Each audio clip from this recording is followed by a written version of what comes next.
Good evening. Tonight there is nowhere you need to be. Nothing to finish. Nothing to solve. For the next few hours, the modern world can quietly fade into the background. The emails can wait. The traffic can disappear. The noise of everyday life can slowly drift away, like footprints disappearing beneath the gentle wind of a distant desert. Instead, you are about to begin a journey unlike any other.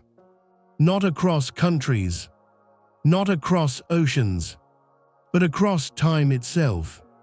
Tonight, we travel back more than 4,000 years to a civilization that flourished along the banks of one remarkable river. A civilization whose people watched the same stars you can still see today. A civilization that built monuments so enormous they continue to inspire wonder thousands of years later. But this story is not really about pyramids, nor is it about famous kings, dazzling treasures, or epic battles. Those stories have been told many times before. Instead, tonight, we are going to discover something much quieter, something far more human. We are going to explore what everyday life actually felt like for ordinary people living in ancient Egypt. What did they see when they opened their eyes each morning? What sounds filled their villages? What food appeared on their tables? How did they spend their afternoons? What did they believe about life and death? As you listen, imagine yourself becoming part of their world. You do not have to remember every detail. You do not need to concentrate. Simply allow the story to carry you gently from one moment to the next. Perhaps before the journey is over, sleep will quietly arrive. The first thing you notice is silence. Not complete silence. Rather, the peaceful collection of natural sounds that existed long before engines, electricity, or crowded streets. A soft breeze brushes across tall reeds. Birds call somewhere in the distance. Water moves gently against the muddy banks of the Nile. The air feels warm. The sunlight has only just begun to appear over the eastern horizon. The sky slowly changes from deep blue to pale gold. Another day is beginning. For the people of ancient Egypt, sunrise was not simply the beginning of another morning.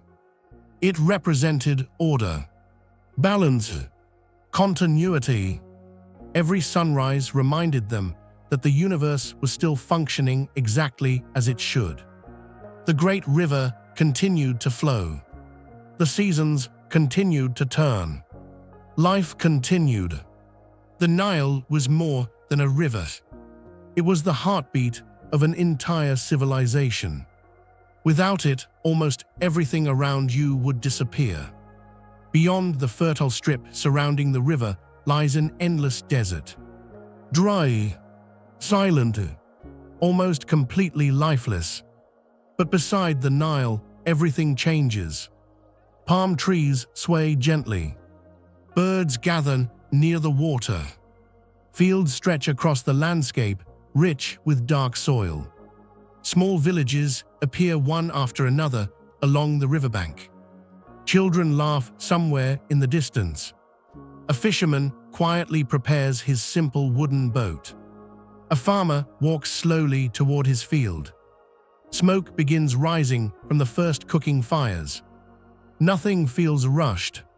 Nobody seems to hurry. The rhythm of life is entirely different from the one you know today.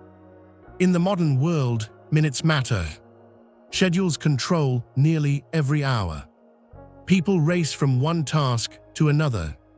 Here, time belongs to nature. The river decides. The seasons decide. The sun decides. For thousands of years, this rhythm changed very little. Imagine walking slowly through one of these villages. The paths beneath your feet are made of packed earth.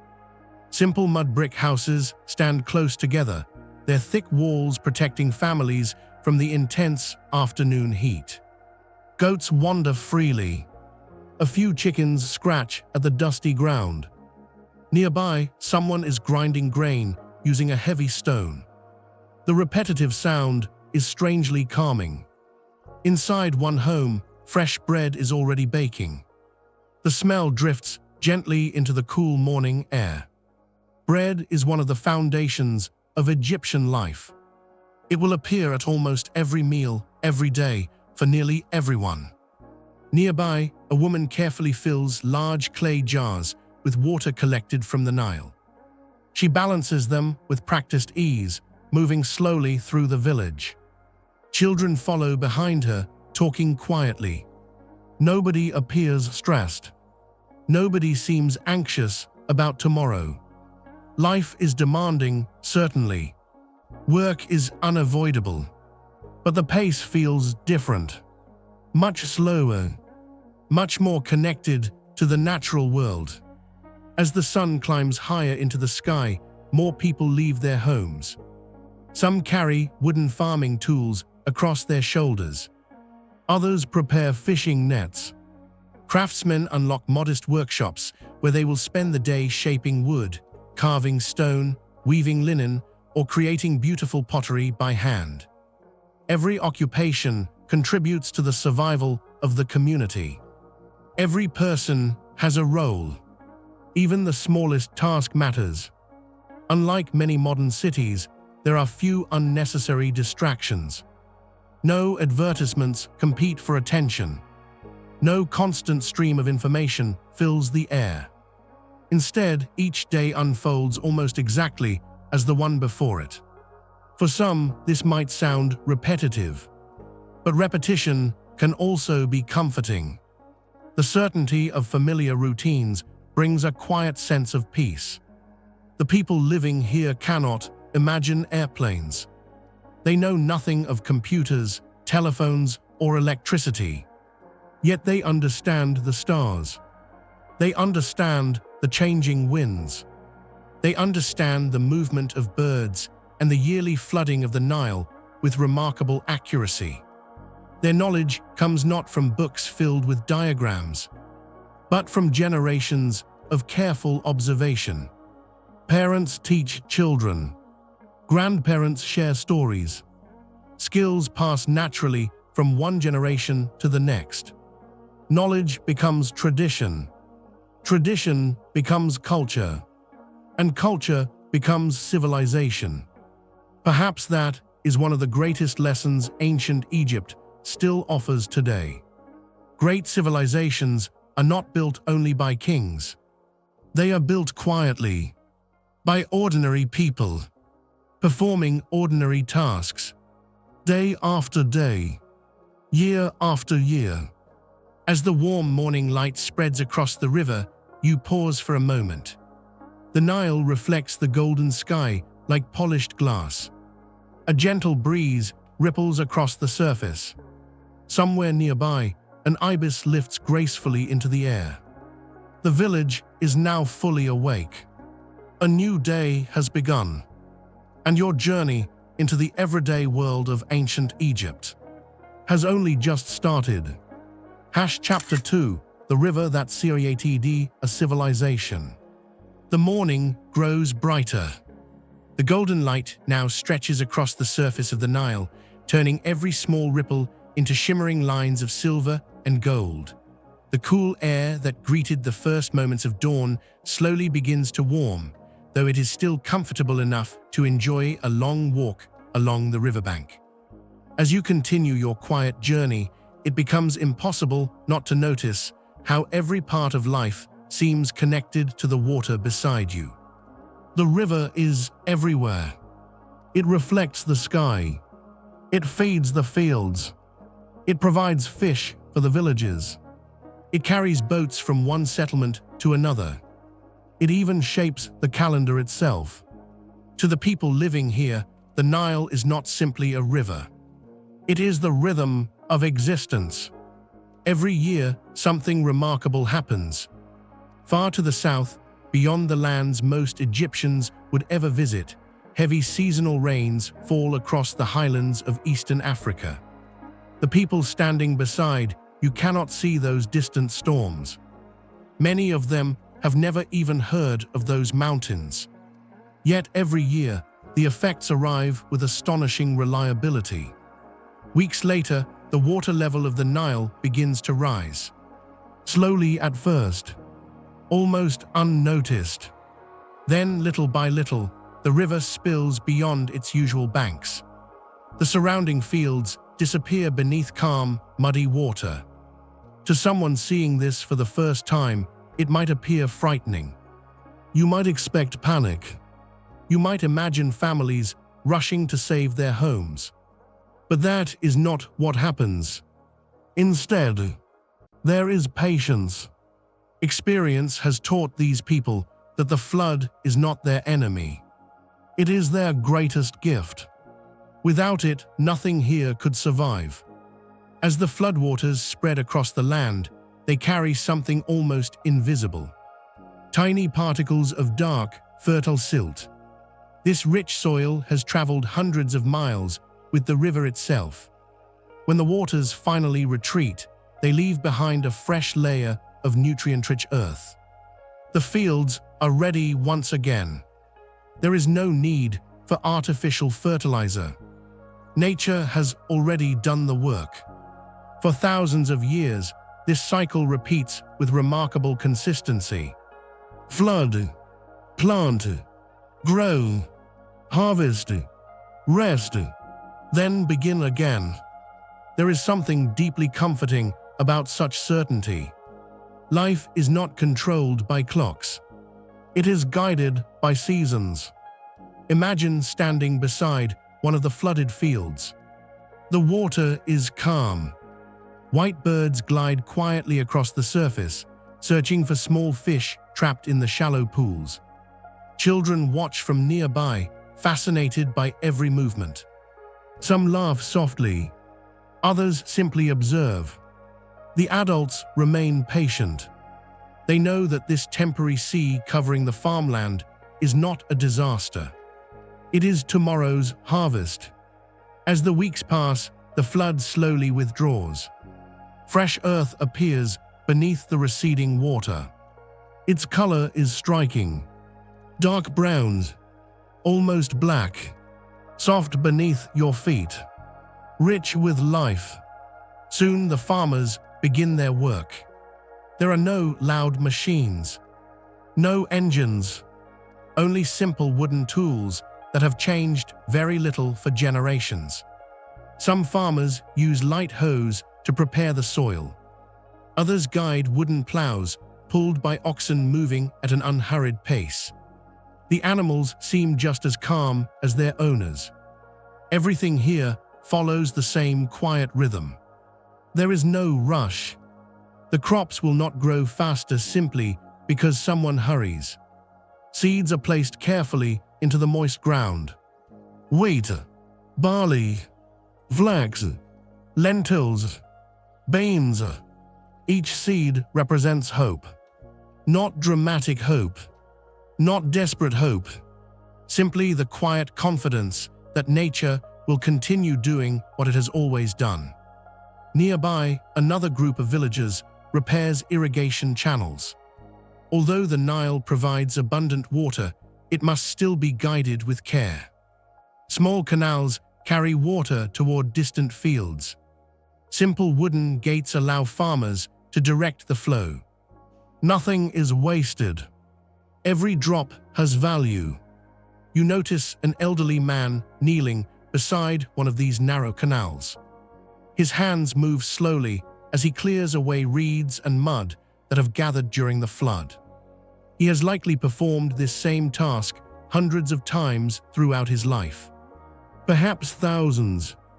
There is no sign of boredom, only quiet concentration. Around him, younger workers learn simply by watching. There are few written instructions. Knowledge lives in memory, in observation, in repetition. One generation teaches the next. Not inside classrooms, but beneath the open sky. As the sun continues climbing higher, the village grows busier. The steady sound of wooden wheels echoes softly along a nearby path. A donkey carries baskets filled with harvested reeds. Women return from the river with fresh water balanced effortlessly upon their shoulders. A fisherman slowly untangles his net after an early morning catch. Nothing appears dramatic. Nothing extraordinary seems to happen. And yet, this ordinary morning is exactly what allows an extraordinary civilization to exist. History often celebrates rulers, great temples, magnificent statues, towering pyramids, but monuments cannot feed themselves.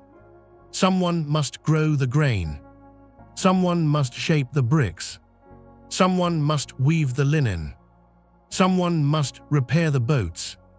Every civilization, no matter how magnificent, ultimately depends upon ordinary people quietly completing ordinary work.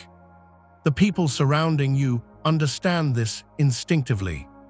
There is dignity in simple tasks. As noon approaches, the light becomes brighter. Shadows grow shorter. Many workers pause beneath clusters of date palms. The cool shade offers welcome relief from the strengthening sun. Meals are modest. Flat bread, fresh onions, figs, dates, sometimes small fish caught earlier that morning. Clay jars hold cool drinking water collected before sunrise. Conversations remain gentle.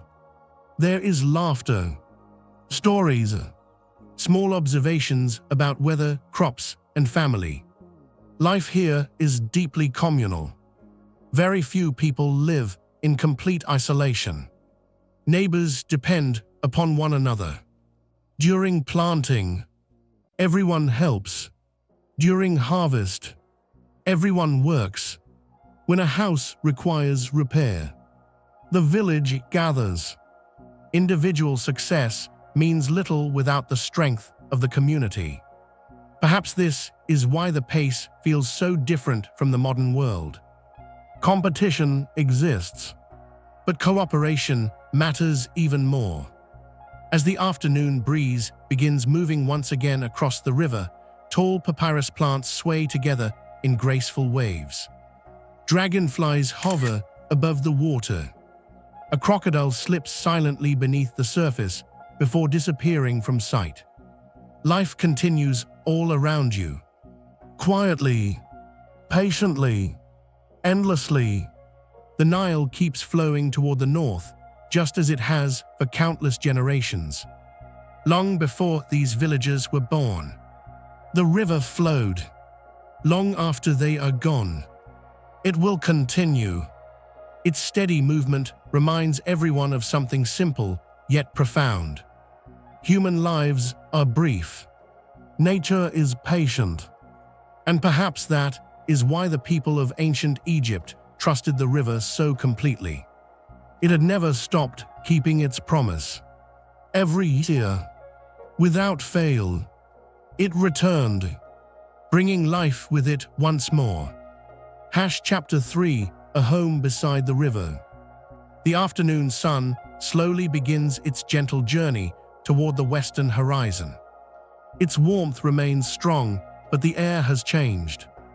A soft breeze arrives from the river, carrying with it the scent of damp earth, reeds, fresh water, and bread still baking inside clay ovens. You leave the fields behind and continue walking toward the village. From a distance, the settlement appears almost to grow naturally from the landscape itself. The houses share the same warm colors as the earth beneath your feet. Nothing shines. Nothing demands attention. The village belongs to the land rather than standing apart from it. As you step closer, you begin to notice the details. The walls are built from sun-dried mud bricks. These bricks are made using a simple mixture of Nile mud, sand, chopped straw, and water. The mixture is pressed into wooden molds before being left beneath the hot Egyptian sun to dry for several days. It is an uncomplicated method. yet it has served generations of families remarkably well. The thick walls help keep the interior cool during the hottest hours of the day. Even without modern technology, the builders understand something important. Nature often provides the best solutions. Most homes are modest. 1 or 2 rooms, a small courtyard, a flat roof where people sometimes sleep during especially warm nights. The roofs also become places for drying grain, vegetables, herbs, and freshly washed linen beneath the powerful Egyptian sun. As you approach one doorway, you pause. The entrance is low. You step inside. Your eyes need a few moments to adjust. The bright sunlight remains outside. Inside, the room feels calm, quiet, comfortably cool. The floor is packed earth, carefully smoothed by countless footsteps over many years. Simple woven reed mats cover parts of the ground. A few wooden stools stand near one wall. There is little furniture, very little decoration. Almost everything inside serves a practical purpose. Clay jars line one corner of the room. Some hold grain. Others contain oil, dried beans, or precious drinking water. Each jar represents careful planning. Food must last through changing seasons. Nothing is wasted. A woman kneels beside a stone grinding tool. With slow, practiced movements, she crushes grain into fine flour. The rhythmic sound fills the room. Stone against stone. Again and again.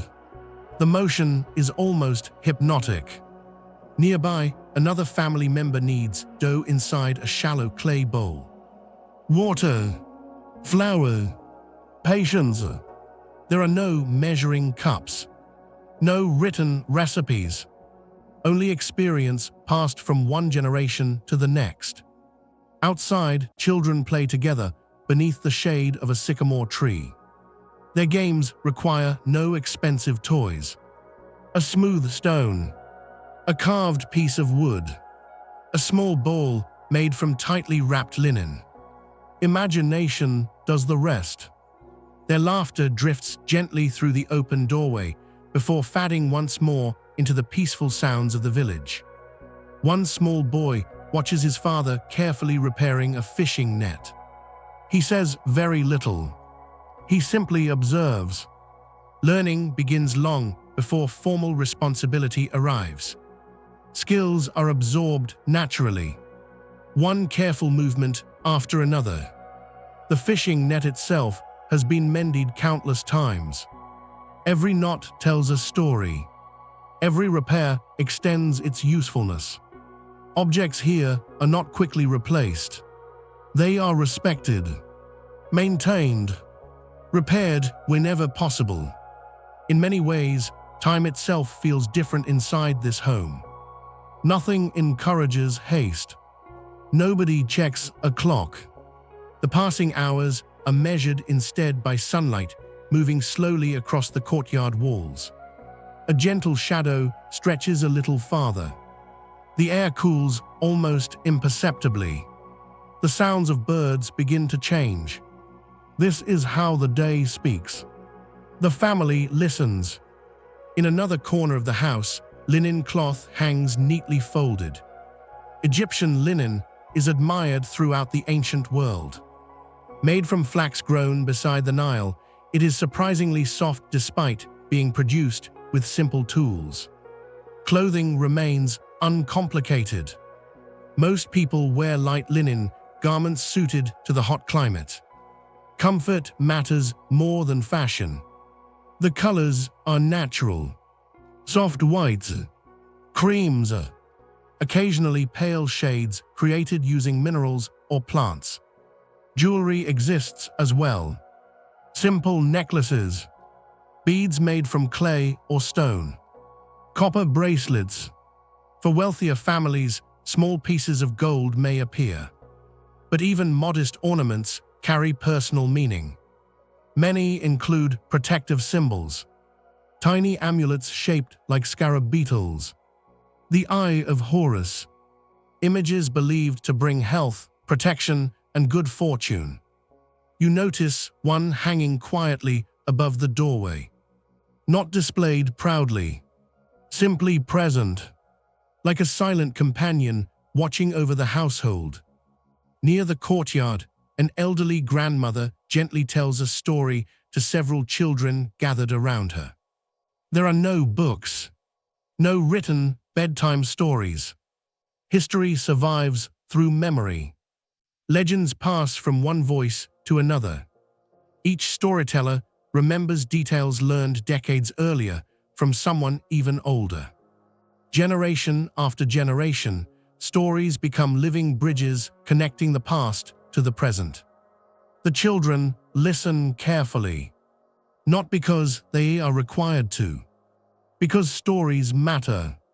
They explain the world, the flood, the stars, the animals, the gods.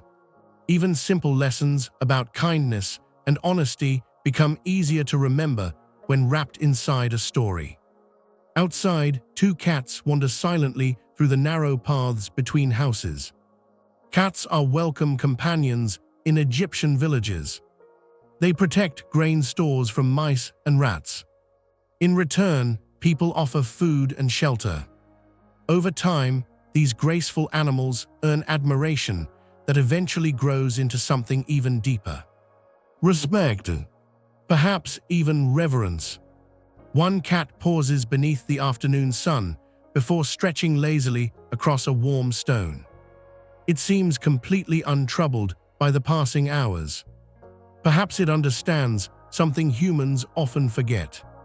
Not every moment must be filled with activity. Not every silence requires interruption. Sometimes, simply resting is enough. As the afternoon slowly moves forward, the smell of cooking becomes stronger. Fresh bread emerges from clay ovens. Vegetables simmer gently inside pottery vessels. A few fish caught earlier that morning roast above glowing charcoal. There is no urgency. Meals are prepared carefully, shared slowly. Food is not merely fuel. It is another daily ritual that brings families together. The conversation remains gentle. Children speak quietly. Adults smile often. Small moments become lasting memories. Beyond the village, the Nile continues its endless journey northward. Boats drift across its calm surface with the current. Their square linen sails hang almost motionless in the light breeze. The same river that nourishes the fields also connects distant communities. News travels by boat. Trade travels by boat. People travel by boat. The Nile is not only a source of life. It is the great road of ancient Egypt. As you step back outside, the afternoon light has softened. Long shadows stretch across the packed earth pathways. The village feels peaceful, not because nothing happens here, but because everything happens exactly when it should. No sooner, no later, only in its proper time. You continue your quiet walk, listening to the distant sounds of children, birds, and flowing water. Somewhere nearby, bread cools upon woven baskets. Smoke rises lazily into the clear blue sky. The day moves forward without resistance, without hurry, without noise.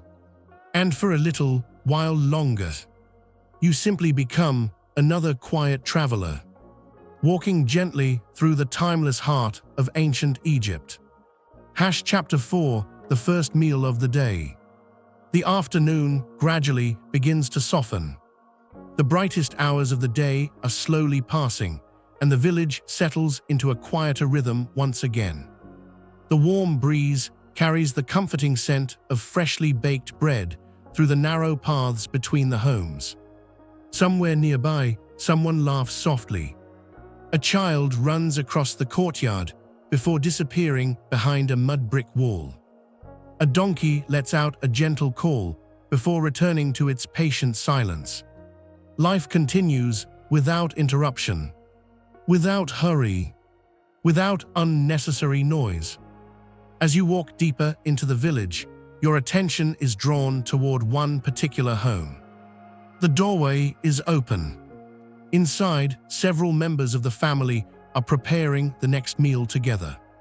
Food in ancient Egypt is rarely elaborate. It does not need to be. Its purpose is simple: to nourish the body after hours spent beneath the Egyptian sun. The center of nearly every meal is bread. Without bread, daily life would feel incomplete. Egyptian bread is not identical to the loaves you may know today. Each household prepares it slightly differently. Some loaves are flat, others are thicker. Some include herbs, others are made only with flour and water. The dough is shaped by experienced hands before being placed inside clay ovens heated with glowing charcoal. The smell is warm, earthy, comforting. One loaf after another slowly rises. The crackling sound of the fire blends gently with the quiet conversations around the room. Nearby, another family member prepares beer. To modern ears, this may sound surprising, but Egyptian beer is very different from the strong alcoholic drinks many people imagine today. It is thick, nutritious, made primarily from barley. Often consumed by adults and children alike, it provides valuable calories and safer hydration than water stored for long periods. Large clay jars stand against one wall, slowly fermenting. The process is simple but carefully understood. Generations have perfected it through experience rather than written instructions. Beside the oven sits a woven basket overflowing with onions. Another contains garlic. Nearby are fresh cucumbers, lentils, broad beans, figs, and sweet dates collected from nearby palm trees. Each ingredient reflects the generosity of the Nile. Very little grows naturally beyond its fertile banks. Everything you see owes its existence to the river. Fish also plays an important role. Early this morning, several fishermen returned with baskets filled with tilapia and catfish. Now those fish rest above glowing coals, their skins slowly turning golden. The aroma drifts gently through the courtyard. There is no rush to eat. Preparation itself is part of the daily rhythm. Children help by carrying small bowls or gathering firewood. Older family members arrange pottery dishes upon low wooden tables. Nobody seems burdened by these tasks. Everyone simply contributes in small ways. The meal belongs to the whole household. As you watch, you notice something familiar. No one is eating alone. Meals are moments of togetherness. Conversations are quiet. Not because people have nothing to say, but because silence is perfectly comfortable. There is no need to fill every moment with words. The oldest member of the family offers a few thoughtful observations about this year's flood. Another wonders whether next season's barley harvest will be as generous as the last. Someone smiles while remembering a story told many years ago. Children listen carefully, occasionally asking questions, occasionally laughing, but never disrupting the peaceful atmosphere. The meal begins. Warm bread is torn apart by hand and shared equally. Small pieces are dipped into bowls containing vegetables or lentils cooked slowly over the fire. Fresh herbs add gentle flavor. A little honey appears today. Not every family enjoys honey regularly. It is precious, collected with great care from beekeepers who understand both patience and courage. Even a small amount transforms an ordinary meal into something memorable. You notice that food is treated with respect. Very little falls to the ground. Very little remains uneaten. People understand exactly how much effort lies behind every loaf of bread. Someone planted the grain. Someone harvested it. Someone carried it home. Someone ground it into flour. Someone baked it.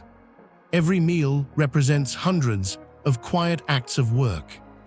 Perhaps that understanding makes gratitude come naturally. Outside, life continues peacefully. A pair of ducks wander near a shallow pond. Palm leaves sway softly above the rooftops. The steady sound of insects fills the warm afternoon air. Farther away, the Nile reflects brilliant sunlight beneath a sky almost completely free of clouds. Several boats drift lazily along the current. Their sails barely move. Even the river appears relaxed. After the meal, nobody rushes immediately back to work. For a few precious moments, people simply rest. Some sit beneath the shade of palm trees. Others repair tools while talking quietly with neighbors. Children continue their games. One little girl carefully shapes tiny animals from damp river clay. A boy practices throwing smooth stones toward a tree trunk. Neither game requires expensive toys, only imagination. An elderly craftsman sits just outside his doorway. His hands move slowly as he carves a wooden spoon. The knife is sharp. His movements are calm. There is no wasted motion. Every cut has purpose. Every piece of wood receives his full attention. He is not merely making a spoon. He is continuing a tradition older than anyone alive can remember. Nearby, a young apprentice watches every movement. He says almost nothing. His lesson comes through observation. This is how knowledge survives. Patiently, quietly, without classrooms, without examinations. Simply one generation watching another. As the afternoon stretches onward, the shadows begin growing longer. The fierce brightness of midday slowly gives way to softer golden light. Birdsong changes. The temperature becomes more comfortable. People return gradually to their daily tasks. Some head toward the river, others toward the fields. Craftsmen reopen their workshops. Potters shape fresh clay upon simple wheels. Weavers continue producing linen. Carpenters smooth rough wood into useful tools. The entire village hums with quiet productivity. Nothing dramatic, nothing spectacular, yet every action contributes to something much larger. A civilization that will endure for thousands of years. One quiet afternoon at a time.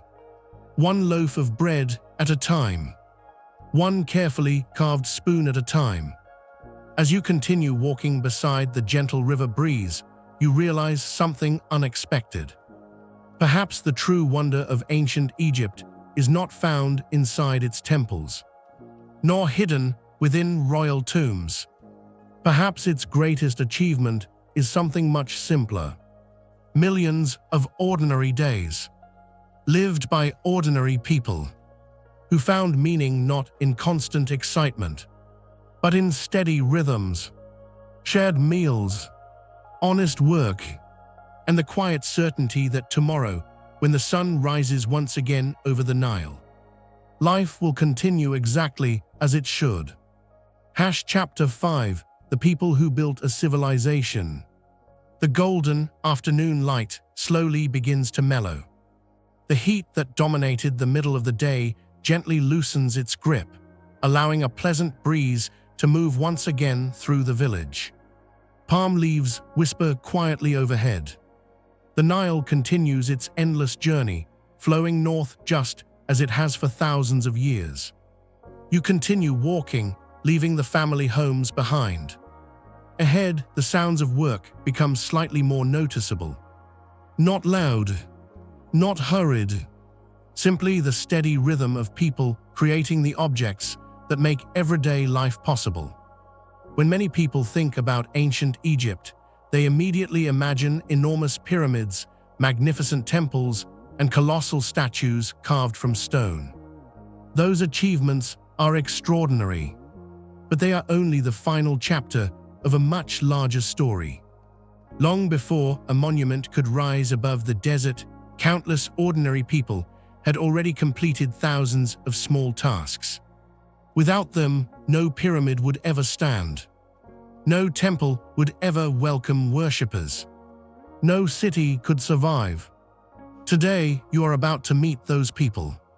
The craftsmen, the builders, the artists, the workers whose names have mostly disappeared from history. As you approach the edge of the village, the smell of freshly cut wood fills the warm air. A carpenter sits beneath a shaded shelter made from woven reeds. Before him lies a rough piece of acacia wood. Slowly, carefully, he studies its shape before making the first cut. Every movement is deliberate. There is no wasted effort. Wood is valuable. Egypt has relatively few forests. Much of the finest timber must travel long distances by boat from neighboring lands. Nothing can be carelessly discarded. Nearby, another craftsman shapes wooden pegs with remarkable precision. No metal screws, no electric drills, only simple bronze tools, sharpened again and again through years of careful use. The finished pieces will become stools, doors, storage chests, fishing boats, or farming equipment. Each object may appear ordinary, yet each one quietly supports hundreds of daily activities. Across the narrow path, another workshop is alive with a different rhythm.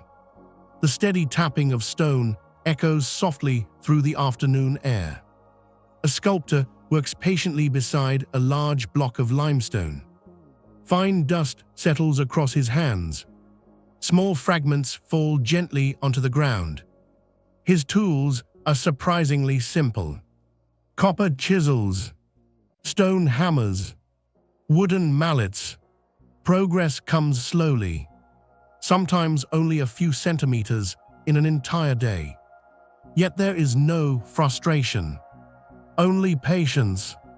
The sculptor understands something that modern life often forgets. Some of the greatest achievements cannot be rushed. A young apprentice kneels nearby. He watches every strike of the hammer, every angle, every correction. Occasionally, the master pauses. He adjusts the apprentice's grip, demonstrates another movement, then returns quietly to work. Words are few. Observation teaches far more.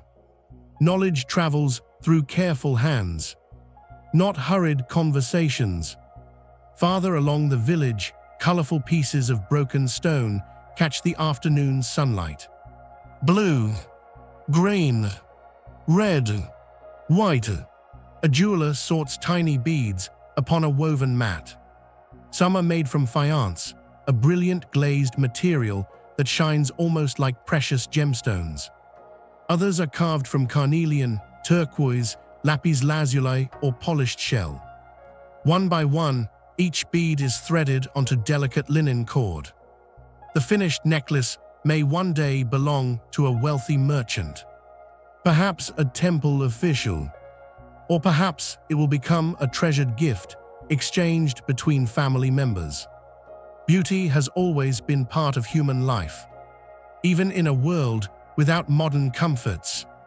Not far away, another workshop smells of damp clay. A potter sits before a simple wheel. His hands are covered in smooth river mud. With gentle pressure, the spinning clay begins to rise. First a bowl, then a tall storage jar. then a graceful drinking vessel. The transformation feels almost magical. Soft earth becomes something useful, something beautiful, something capable of lasting hundreds, perhaps thousands, of years. After shaping the pottery, the vessels are left beneath the Egyptian sun to dry before being fired inside hot kilns. The process demands patience. If the clay dries too quickly, it may crack. If the fire burns too hot, it may break. Success belongs to those willing to wait. Nearby, women weave linen upon tall wooden looms. The gentle rhythm of thread passing over thread creates a quiet music of its own. Flax fibers, harvested from nearby fields, become strong fabric through countless careful movements. The work requires concentration, but not urgency. Hands move almost automatically after years of experience. Children occasionally help by untangling loose threads or carrying finished cloth to nearby baskets. Learning begins naturally. No ceremony announces the beginning of adulthood. Responsibility simply grows alongside experience. As you continue walking, you notice that every workshop remains open to the village. Doors stand wide. Neighbors stop to watch.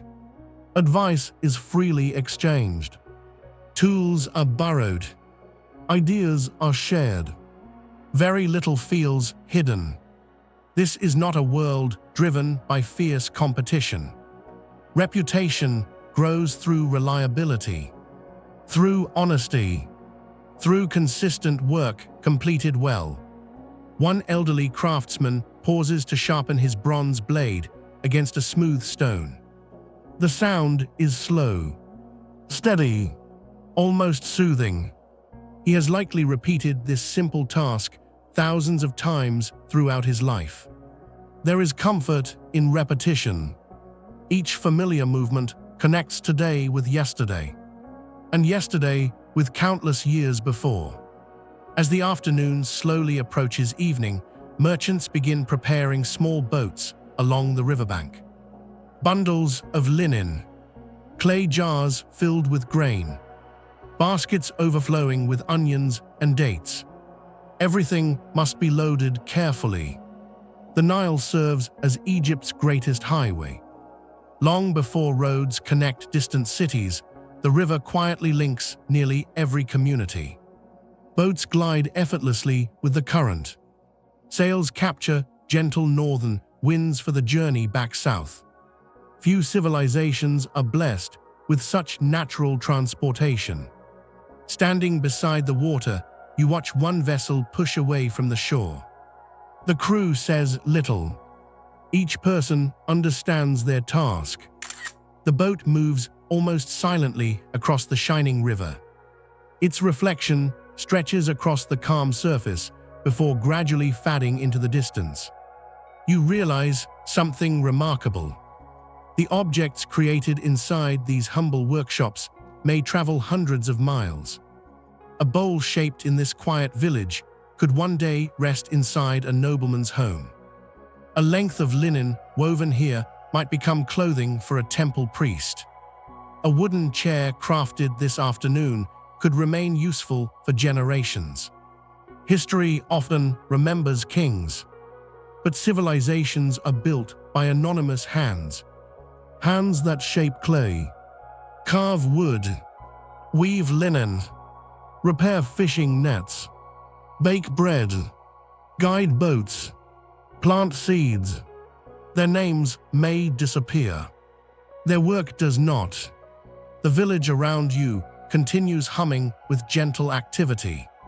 Nothing spectacular, nothing dramatic, simply thousands of small acts of skill repeated day after day, year after year, century after century.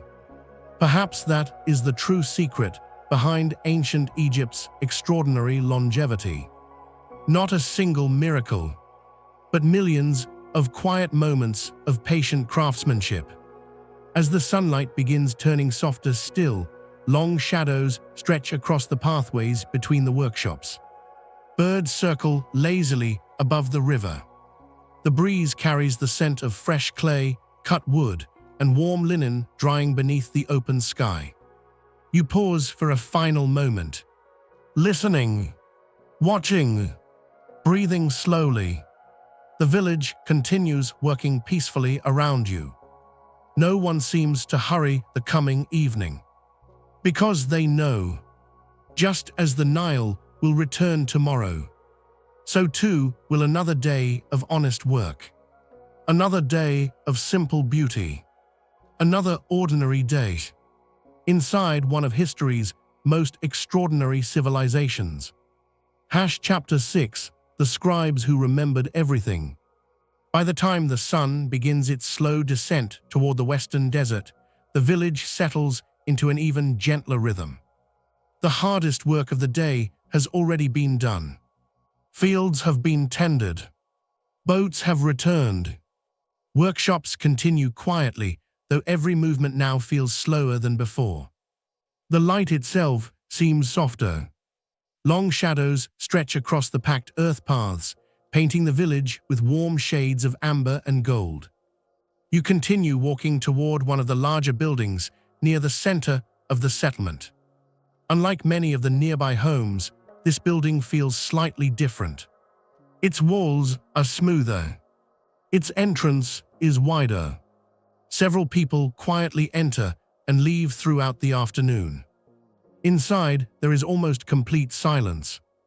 Not because nobody is working. Quite the opposite. Every person here is deeply focused. This is where the scribes work. In ancient Egypt, very few people could read or write. Writing was not an ordinary skill. It required years of patience, discipline, and careful observation. Those who mastered it became some of the most respected people in society. A scribe was not necessarily wealthy, nor was he always powerful, but he possessed something incredibly valuable: knowledge. As your eyes adjust to the shaded interior, you notice several young students seated cross-legged upon woven reed mats. Each holds a smooth wooden writing board across their knees. An older instructor walks slowly between them. He rarely raises his voice. Instead, he quietly corrects small mistakes. A slight adjustment to the angle of a brush. A careful reminder about the shape of a symbol. Nothing hurried. Nothing dramatic. Learning here is slow. One sign at a time. One word after another. One year following the next. Before them rests a collection of papyrus sheets. Papyrus is one of ancient Egypt's greatest inventions. Made from the tall green reeds growing along the Nile, it provides a light, flexible surface upon which words can travel through time. The process of making papyrus is surprisingly careful. Long strips are cut from the plant's soft inner stem. They are placed side by side. Another layer is laid across the first. Then the entire sheet is pressed, dried beneath the sun, and polished until it becomes smooth enough to write upon. What began as a simple river plant becomes something capable of preserving history itself. Nearby, a finished scroll rests upon a low wooden table. Its surface is filled with neat rows of elegant hieroglyphs. To modern eyes, the symbols appear almost like tiny works of art. Birds, eyes, hands, water, animals, plants. Each sign carries meaning. Some represent sounds. Others represent entire ideas. Together, they create a language unlike any other. A young apprentice carefully dips a thin reed brush into black ink. The ink itself is made from simple materials. Zud, water, natural gum. For important headings, another small dish contains red pigment. Black for ordinary writing. Red for emphasis. Simple, practical, beautiful. The apprentice pauses before touching the papyrus.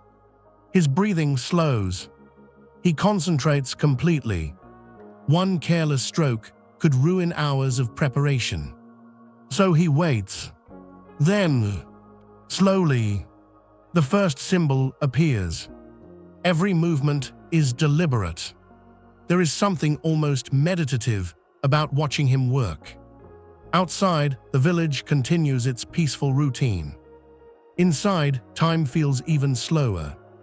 One experienced scribe copies a list of grain deliveries arriving from nearby farming villages. Another records the number of workers assigned to repair an irrigation canal. A third carefully updates temple accounts. To many people today, such records might seem ordinary, even boring. But to ancient Egypt, they are essential. A kingdom cannot function through memory alone. Someone must remember the harvest. Someone must record the taxes. Someone must count the livestock. Someone must preserve agreements made years before. Without writing, order slowly disappears. Without order, even the greatest civilization begins to weaken. The scribes understand this responsibility. Yet there is no sense of prideful importance. Only quiet dedication. One elderly scribe gently unrolls a papyrus scroll that has already begun showing signs of age. Its edges are slightly worn. Some of the ink has faded. He does not discard it. Instead, he carefully copies every line onto a fresh sheet. Patiently, word by word, symbol by symbol. He knows that future generations may depend upon these records. In this simple act, knowledge survives another lifetime. The room remains wonderfully quiet. Occasionally, you hear the gentle scratching of reed brushes against papyrus. A chair shifts softly across the floor. Someone clears their throat. Then silence returns once more. No one feels the need to speak constantly. Concentration itself becomes a form of peace.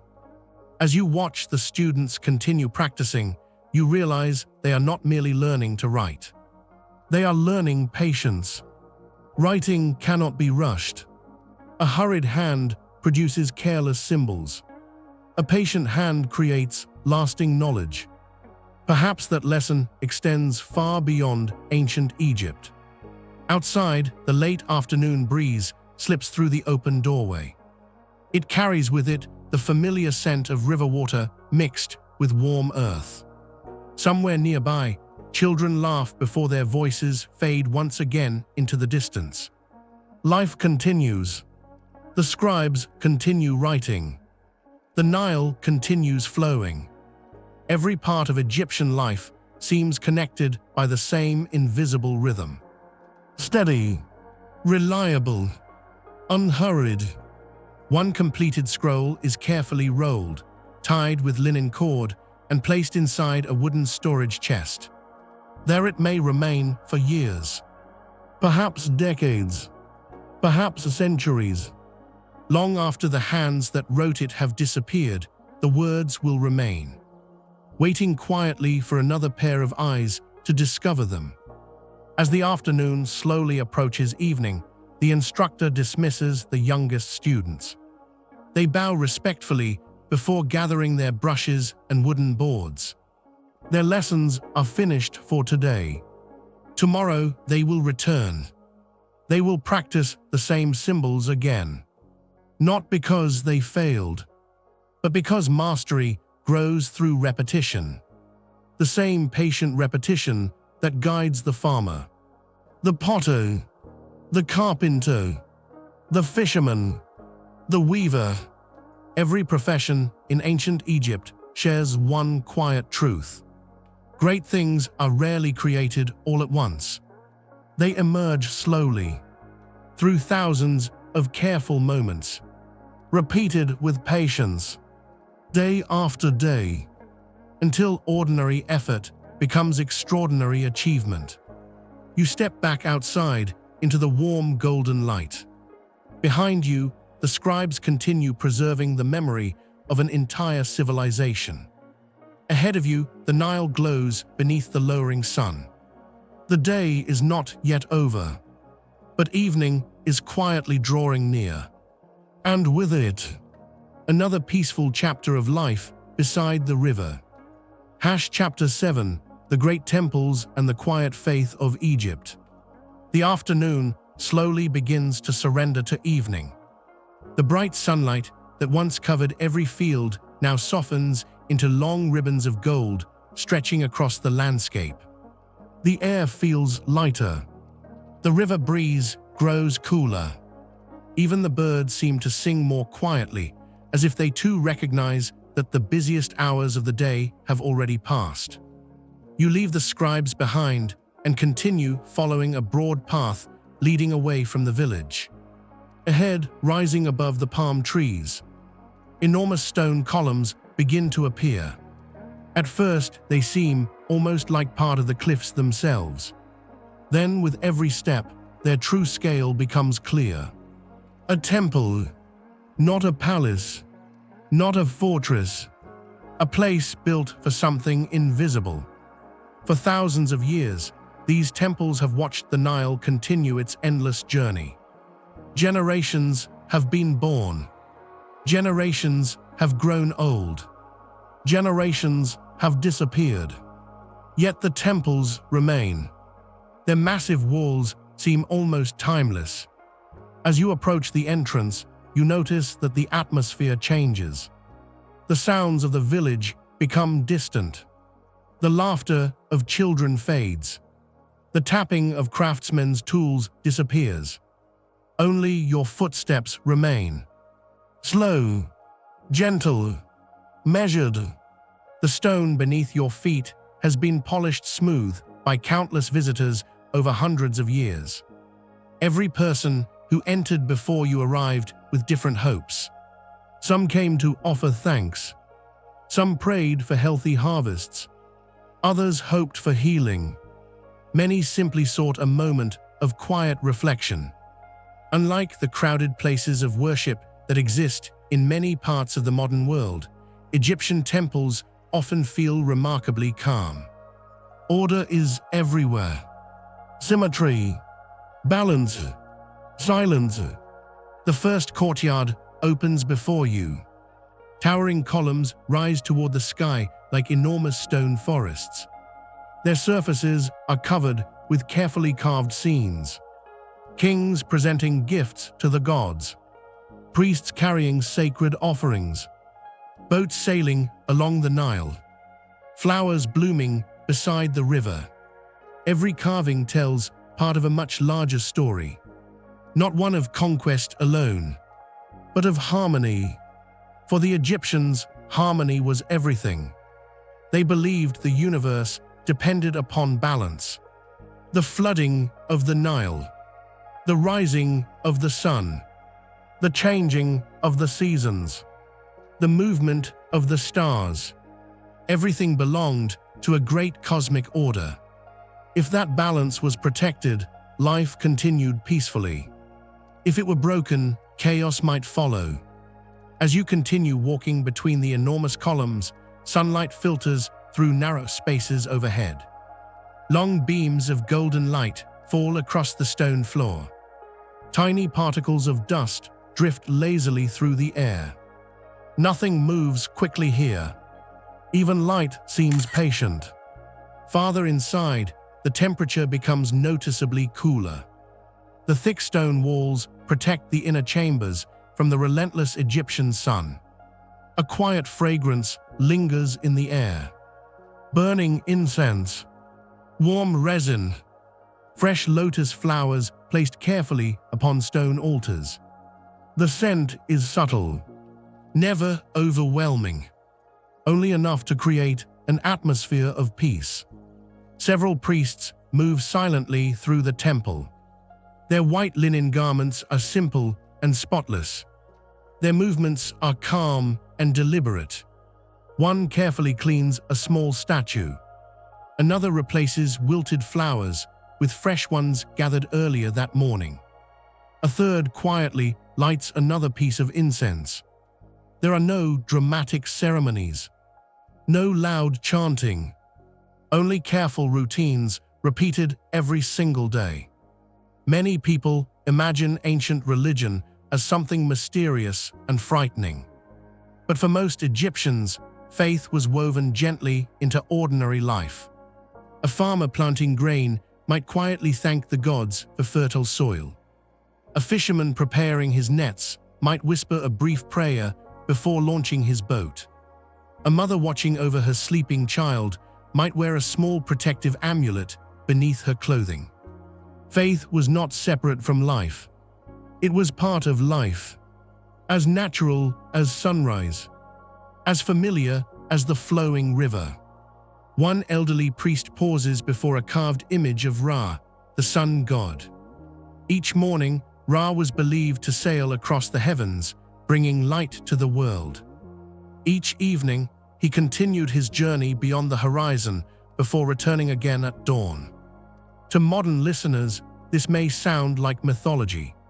To the people standing here 4,000 years ago, it explained the certainty of every new morning. The sun always returned. The Nile always flowed. The seasons always changed. The universe could be trusted. Perhaps there was comfort in that certainty. You notice another wall covered with delicate carvings of lotus flowers opening toward the sun. The lotus held deep symbolic meaning. Each morning it opened. Each evening it closed. It became a symbol of renewal, a reminder that endings are often followed by beginnings. Nearby, the Eye of Horus appears, carved into polished stone.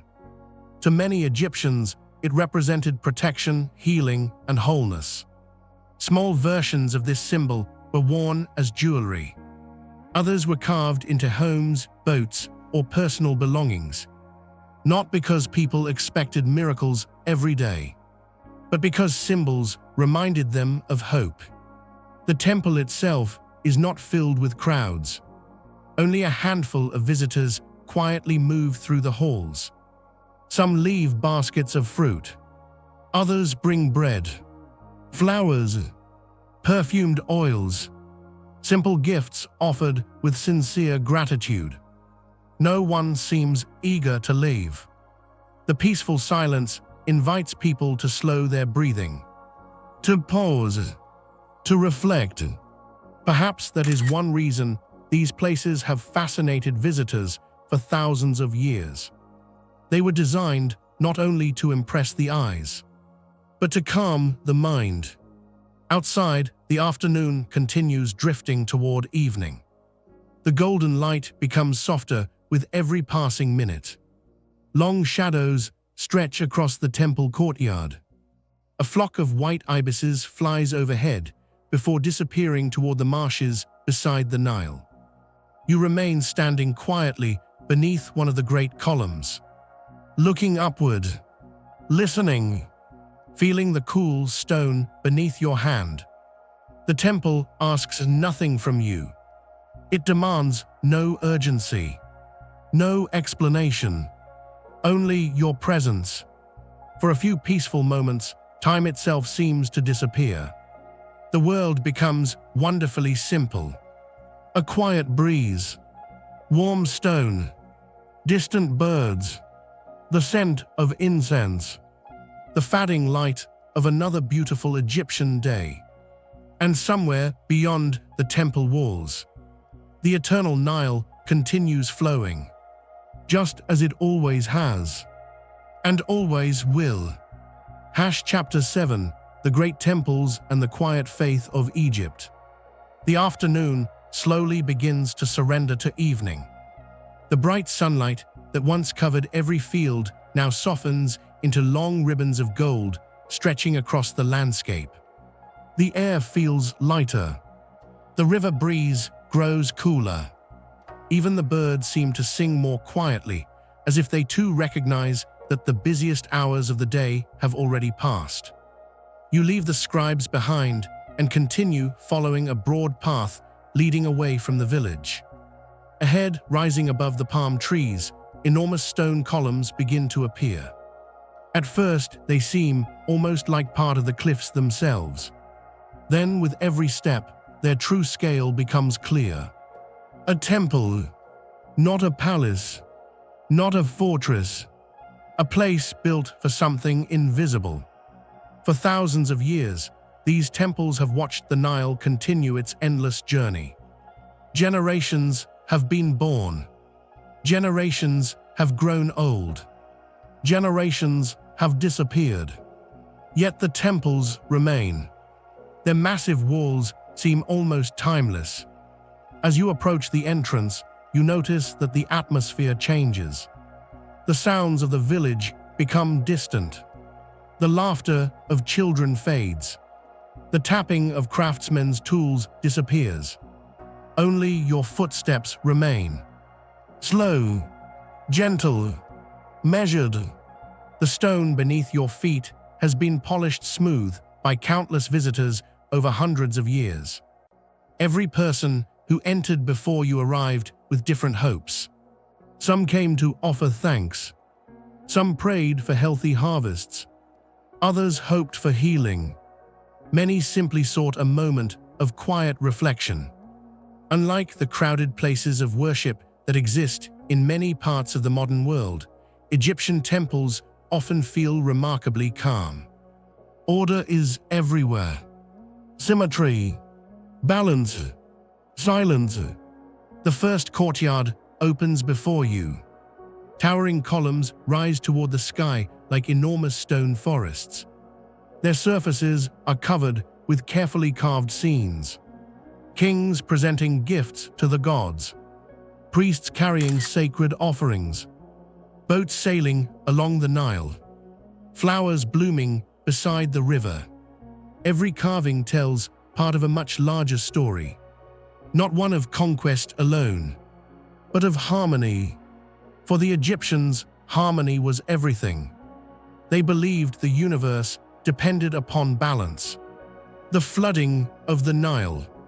The rising of the sun. The changing of the seasons. The movement of the stars. Everything belonged to a great cosmic order. If that balance was protected, life continued peacefully. If it were broken, chaos might follow. As you continue walking between the enormous columns, sunlight filters through narrow spaces overhead. Long beams of golden light fall across the stone floor. Tiny particles of dust drift lazily through the air. Nothing moves quickly here.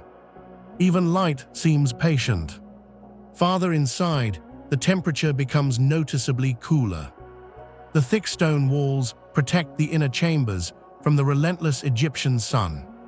A quiet fragrance lingers in the air.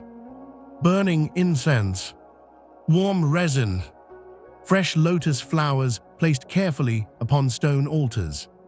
The scent is subtle, never overwhelming, only enough to create an atmosphere of peace. Several priests move silently through the temple. Their white linen garments are simple and spotless. Their movements are calm and deliberate. One carefully cleans a small statue.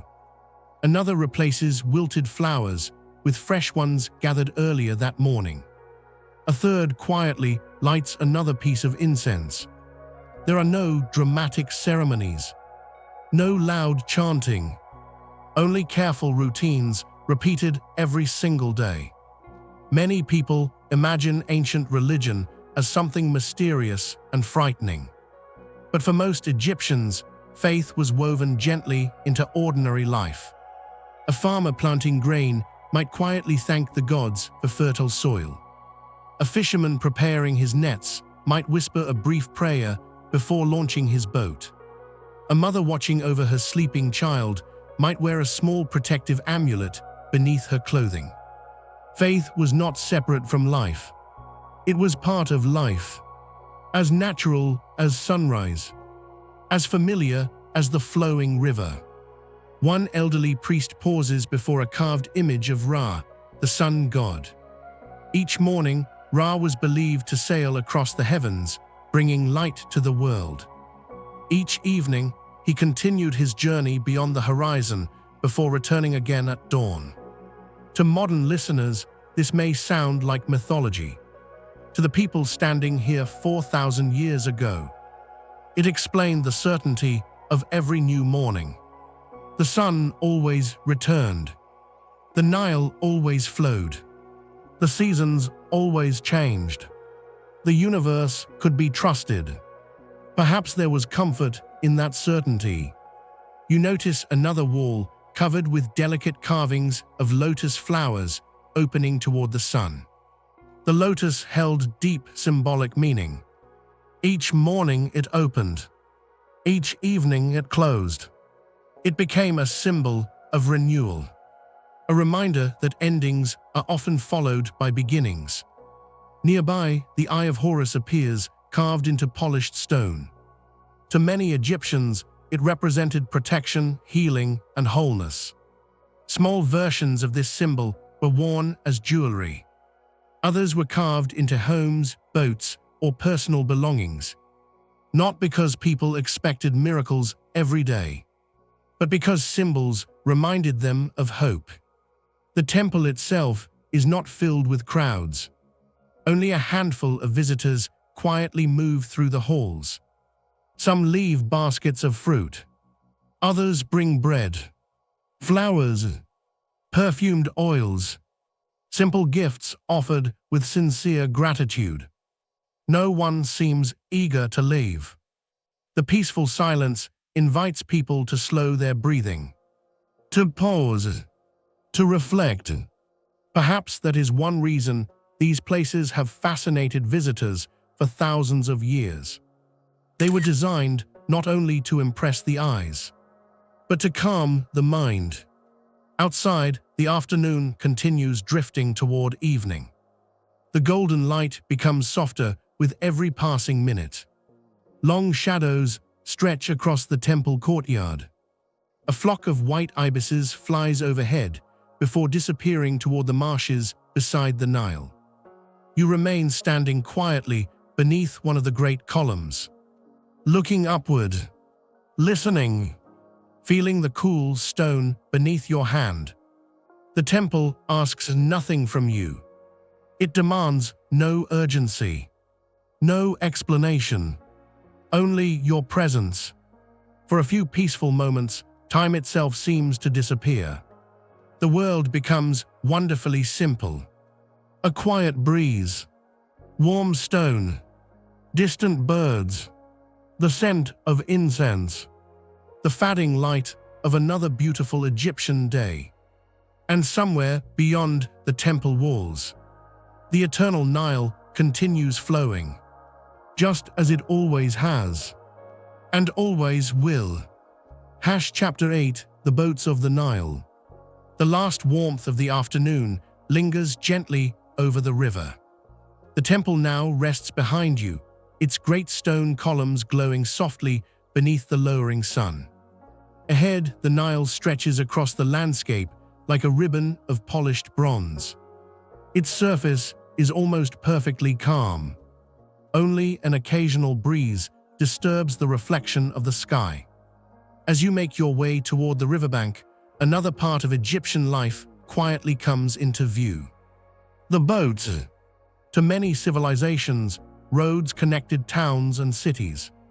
In ancient Egypt, the Nile served that purpose. The river was a road, a marketplace, a source of food, a source of fresh water, and a bridge between people who might otherwise never meet. From where you stand, several boats drift lazily along the current.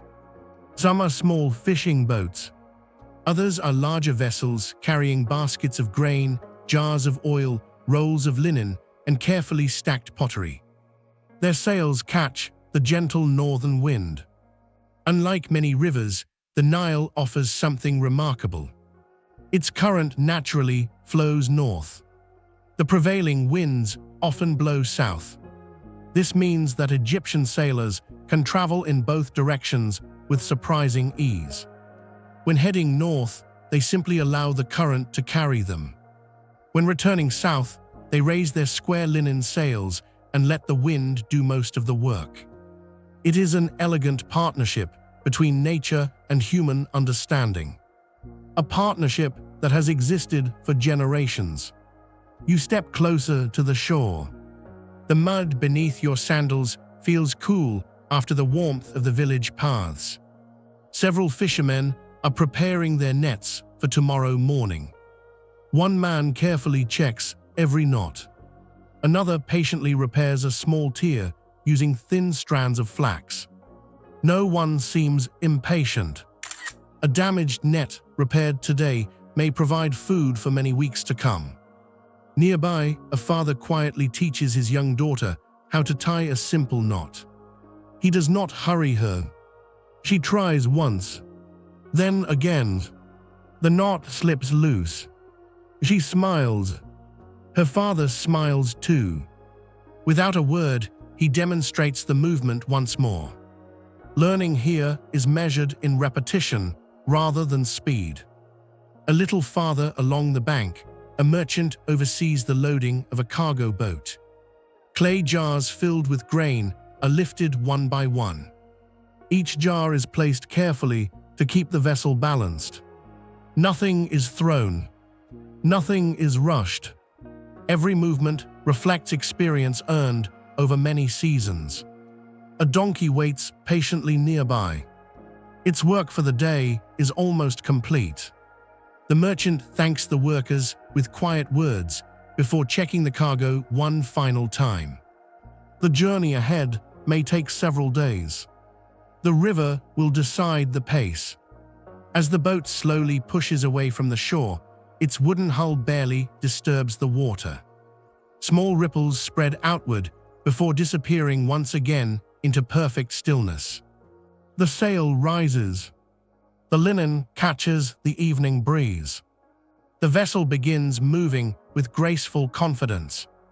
There is no roaring engine, no cloud of smoke, only the gentle sound of water slipping past wood. You watch until the boat becomes smaller against the wide river. For a moment, it seems almost timeless. Perhaps a traveler standing here 3,000 years ago would have seen almost exactly the same scene. The same river, the same breeze, the same slow movement across the water. The Nile has always rewarded patience. Those who understand its moods travel safely. Those who fight against it quickly discover that nature cannot be hurried. As the light grows softer, flocks of birds begin returning to the marshes. White egrets glide low above the reeds. A kingfisher flashes brilliant blue before disappearing into the evening shadows. Dragonflies skim across the water like tiny living jewels. Life continues quietly in every direction. One elderly fisherman settles onto a smooth stone beside the river. His work is finished. For several minutes, he simply watches the current. Perhaps he is thinking. Perhaps he is remembering. Or perhaps he is doing something far simpler. Perhaps he is simply enjoying the peace of the moment. In the modern world, silence often feels empty. Here, silence feels full. Full of birdsong. Full of moving water. Full of wind passing gently through papyrus reeds. You notice how naturally the people of ancient Egypt accept these quiet moments. They do not constantly seek distraction. They allow stillness to exist. And in doing so, they seem perfectly comfortable within it. The western sky slowly changes from gold to amber. Then from amber to deep shades of rose and violet. The first evening star quietly appears above the horizon. No one points toward it. No one rushes to capture it. It simply becomes another familiar part of the day's gentle ending. As darkness slowly approaches, the boats continue their patient journeys. Some disappear into the distance. Others return home with the day's final catch. Tomorrow, before sunrise, they will leave once more, just as they did yesterday, and the day before that, generation after generation, always following the steady rhythm of the Nile. You remain beside the river for a little longer, breathing slowly, listening carefully, watching the final light dance across the water. The river continues flowing north, calm, steady, unchanging, and for a few peaceful moments, it feels as though the entire world is moving at exactly the pace it was always meant to. Chapter 9. When the sun begins to set. The afternoon slowly gives way to evening. The brilliant Egyptian sun, which only a few hours ago stood high above the fertile valley, now begins its gradual descent toward the western desert. The light changes almost without notice. The sharp brightness softens. Colors become warmer. The endless blue sky slowly fills with gentle shades of amber, gold, and pale orange. Everything around you appears quieter than before. The workers in the fields begin gathering their tools, not because someone tells them to stop, but because nature itself quietly announces that the day is coming to an end. A farmer rests his wooden hoe against a mud brick wall before wiping the dust from his hands. Nearby, another carefully leads 2 oxen away from the fields. The animals walk slowly, already knowing the familiar path home. No ropes are pulled. No voices are raised. Both man and animal have repeated this journey hundreds of times together. It has become part of life itself. As you continue walking, the sounds of the village begin to change. During the morning, you heard grinding stones, the tapping of craftsmen's tools, children playing, and fishermen preparing their boats. Now different sounds slowly replace them. Clay pots gently touch one another as families prepare the evening meal. Goats return to their shelters. Birds settle into the branches of sycamore and palm trees. The breeze itself seems calmer. It carries with it the comforting scent of warm bread, roasted fish, fresh herbs, and wood smoke drifting lazily upward into the evening sky. You pause beside one small home where a family has gathered inside their open courtyard. No one appears hurried. A grandfather sits quietly upon a low wooden stool. 2 young children settle beside him, waiting patiently. Without opening a book, without reading from a scroll, he begins telling a story. His voice is calm, gentle, measured. The children have probably heard this story before, perhaps many times, yet they listen with the same quiet attention. Stories are not only entertainment, they are memory. They carry wisdom across generations. They teach patience, kindness, respect for the river, respect for the land, respect for one another. The grandfather pauses occasionally, allowing silence to settle naturally before continuing. No one interrupts him. Even the youngest child seems content simply to listen. Outside the courtyard walls, the village continues slowing.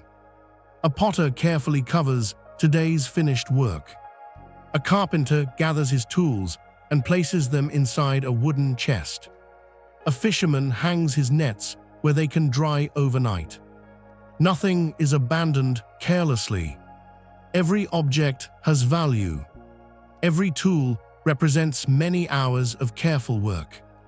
As the shadows grow longer, women return from the river carrying the final jars of water needed before darkness arrives.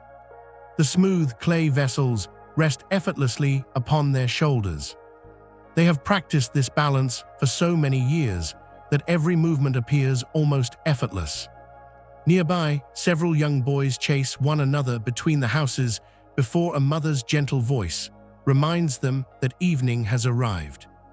Their running gradually slows. Soon they disappear indoors. The village grows quieter still. Above you, flocks of birds cross the glowing sky. They fly in graceful formations toward the marshes where they will spend the night. Their wings catch the last golden light before slowly fading into the distance. The Nile reflects every color overhead. The river now resembles polished copper. Small ripples spread gently across its surface as a lone fishing boat makes its final journey home. Its sail hangs loosely in the fading breeze. No one speaks aboard the vessel. The crew simply enjoys the final moments of daylight together. Perhaps they have done this every evening for decades. Perhaps their fathers did the same, and their grandfathers before them. There is comfort in traditions that ask nothing more than quiet participation. You continue your walk toward the edge of the village. From here, you can see the fields stretching into the distance. Only hours ago, they were filled with steady movement. Now they rest beneath the gentle evening light. Tomorrow morning, they will awaken once again. But tonight, they simply breathe beneath the cooling sky. As the sun touches the horizon, the first stars begin appearing one by one. The transition is slow enough that you hardly notice it. The world never suddenly becomes night. Instead, light quietly hands its place to darkness.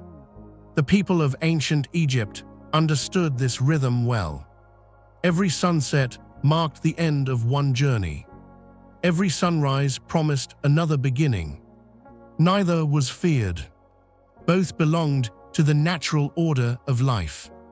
You take one final look across the peaceful valley. Smoke rises softly from distant homes. The river continues its endless journey. Palm trees sway gently in the evening breeze. Somewhere in the distance, laughter fades into silence. The day is complete. Not because every task has been finished, but because nature has decided it is time to rest. And here, beside the Nile, that has always been enough. Chapter 10, Under the Stars of Egypt. Night arrives so gradually that it almost feels as though the world has simply taken a slower breath. The last traces of orange disappear beyond the western horizon, leaving behind a sky of deep blue that grows darker with every passing moment. The warmth of the day begins to fade. The stones beneath your feet release the heat they collected beneath the afternoon sun. The air feels gentle now, comfortable. The village has almost completely settled. Only a few quiet sounds remain. Somewhere nearby, a clay oven still glows softly, its fire slowly burning lower. A door closes with a muted wooden thud. A donkey shifts its weight before becoming still once again. Then, silence returns. Not empty silence, living silence. The kind that exists only in places where nature is allowed to speak. Crickets begin their evening chorus. Frogs call softly from the reeds beside the Nile. A light breeze moves through the palm trees, causing thousands of narrow leaves to brush gently against one another. The sound resembles distant rain. You follow a narrow path toward the river one last time before night fully settles across the valley. The Nile looks completely different now. During the day, it reflected the bright blue sky. At sunset, it shimmered with gold. Now it has become a dark ribbon flowing quietly beneath the stars. Its movement is almost impossible to see. You notice it only because the moonlight catches small ripples now and then. The river never sleeps. Day and night, season after season, century after century. It continues its endless journey. For the people of ancient Egypt, there is comfort in that thought. Many things change.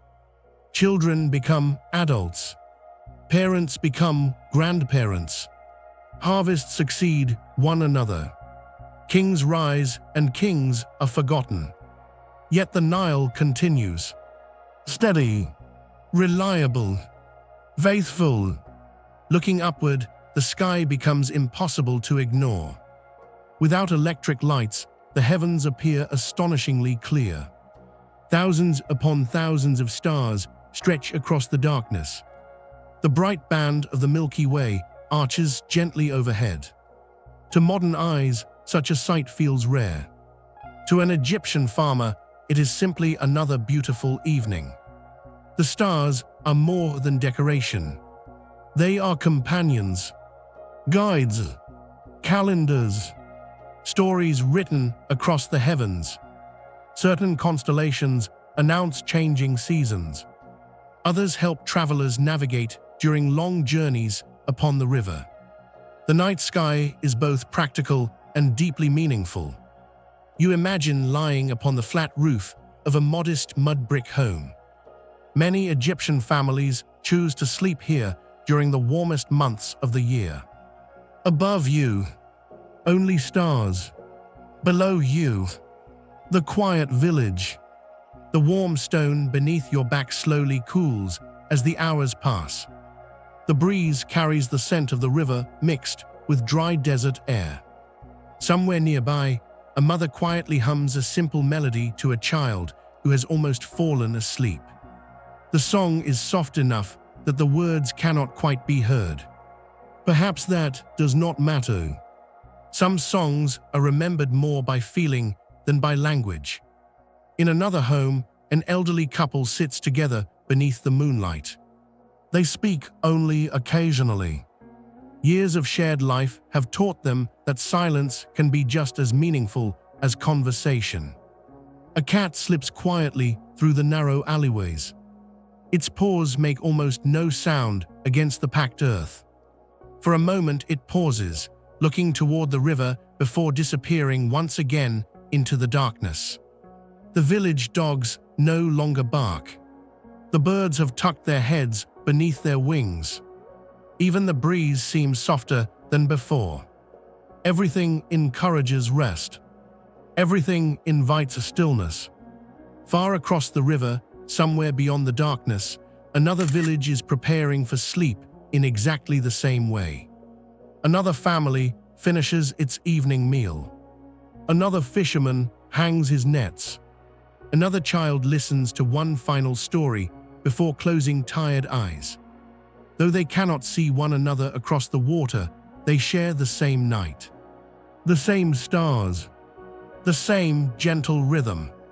You begin to understand something that cannot be measured or written upon papyrus. The strength of ancient Egypt was not found only in its monuments. It lived inside ordinary evenings like this one. Quiet evenings. Peaceful evenings. Evenings when families gathered. When stories were shared. When tomorrow's work could wait until tomorrow. Perhaps true greatness is built not only through remarkable achievements, but through countless ordinary nights filled with calm, gratitude, and rest. The moon climbs a little higher. Its pale light spills gently across the river. A fishing boat tied to the shore rocks almost imperceptibly with the movement of the water.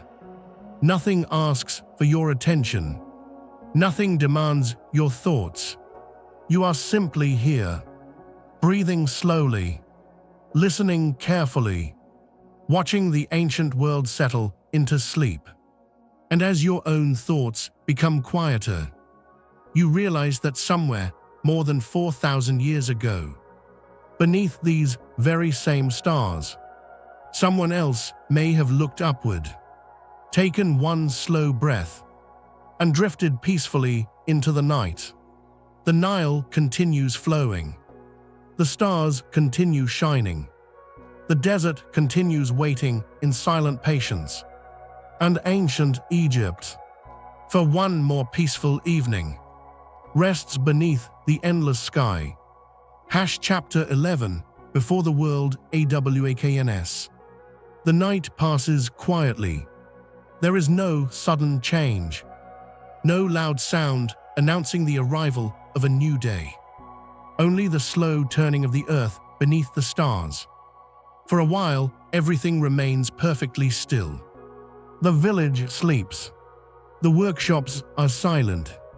The fishing boats rest gently against the riverbank, their ropes rising and falling almost imperceptibly with the movement of the Nile. The moon slowly sinks toward the western horizon. One by one, the brightest stars begin to fade. Not because they disappear, but because another sunrise is patiently making its way across the desert. Long before the first light reaches the rooftops, a cool breeze moves through the valley. It carries the fresh scent of river water mixed with damp earth left behind by the night's gentle dew. The air feels different now. Cleaner, quieter, almost untouched. You continue your walk along the edge of the village. There is something special about these moments before dawn. They belong to almost no one. The farmers have not yet entered their fields. The potters have not begun shaping fresh clay. The carpenters have not lifted their tools. Even the birds remain silent. For a few precious minutes, it feels as though the entire civilization is holding a single peaceful breath. As your eyes adjust to the soft darkness, small details begin to emerge. A single lantern still burns outside one modest home. Its tiny flame flickers gently in the breeze. Inside, an elderly woman is already awake. She moves quietly so she does not disturb the rest of the family. Years of routine have taught her exactly how to begin another day. She places dry pieces of wood into the clay oven. A few glowing embers from the night before are carefully uncovered. With patient hands, she coaxes them back to life. A thin ribbon of smoke rises through the cool morning air. Soon another home begins doing the same. Then another, one small fire at a time. The village slowly prepares to awaken. Along the riverbank, a fisherman unties his boat. He pauses for a moment before stepping aboard. Not out of hesitation, out of habit. Every morning begins with the same quiet observation. He studies the water, the current, the wind, the clouds. Nature always speaks first. The wise simply learn to listen. Nearby, reeds sway gently beside the shore. Tiny insects dance above the surface of the water. A heron stands perfectly still, waiting with remarkable patience. Minutes pass. The bird never seems concerned by the passing of time. Then, with astonishing precision, it catches a fish before returning once again to complete stillness. Patience. It is everywhere in this land. You begin walking toward one of the higher areas overlooking the Nile Valley. From here, the landscape stretches endlessly before you. Dark silhouettes of palm trees line the river. Beyond them lies the fertile ribbon of farmland. Farther still, the desert waits quietly beneath the fading stars. The contrast is extraordinary. Life and silence existing side by side. The first hint of color finally appears along the eastern horizon. Not bright gold. Not yet. Only a delicate line of pale blue that slowly pushes away the darkness. The villagers do not rush to greet it. There is no excitement, no celebration, only quiet acceptance. Another day has arrived, exactly as expected, exactly as it always has. A rooster calls somewhere in the distance. Another answers from across the village.